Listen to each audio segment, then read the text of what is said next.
Nais po ba ninyong matutuhan ang pag-anunsyo ng mga panaginip? At tumpak na pagsuma ng numero, ng pagtaya sa huweteng, sa ripa, at karera, kung gayon para sa'yo ang video na ito. Ito'y hango sa aklat ng mahiwagang oraculum. Nais po ba ninyo na laging mapagpanalo o mapagtama sa huweteng, sa ripa, o sa karera, sa pamamagitan ng mga anunsyo sa panaginip? Kung gayon ay narito na ang isang formula, na makapagtuturo sa inyong kaalaman, upang inyong matutuhan ang pagsuma ng mga salita, na katumbas ng mga numero sa inyong mga panaginip. Narito po ang formula. Ang letrang A, J, at S, ay katumbas ng numerong, number 1. Ang letrang B, K, at T, ay katumbas ng, number 2. Ang letrang C, L, at U, ay katumbas ng number 3. Ang letrang D, M, at V, ay katumbas ng number 4. Ang letrang E, N, at W, ay katumbas ng number 5. Ang letrang F, O, at X, ay katumbas ng number 6. Ang letrang G, P, at Y, ay katumbas ng number 7. Ang letrang H, Q, at Z, ay katumbas ng number 8.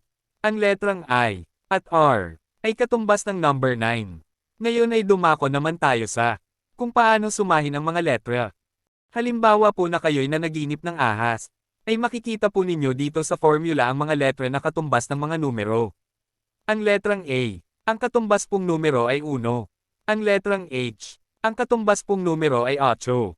At ang letrang S ang katumbas pong numero ay 1. Ang gagawin po lamang ninyo ay sasamahing sumahin ninyong lahat ang mga numero ng salitang ahas. Ganito po iyon, sang-ayon sa formula. Ayon sa formula ang ahas ay may numerong 1, 8, 1, at 1. At pagkatapos ay sumahin ang mga sumusunod.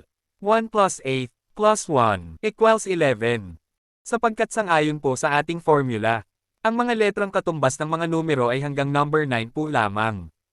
Kung kaya't ang number 11 po, ay susumahin natin muli. Ganito po iyon, 1 plus 1 equals 2. Kapag ang napanaginip ninyo na ahas ay gumagapang, ay dapat ninyong tayaan ang grupong 1, 11, at 2. Kung ang ahas ay umikot ng pabilog, ay dapat ninyong ikambiyo sa numero 1 at 10.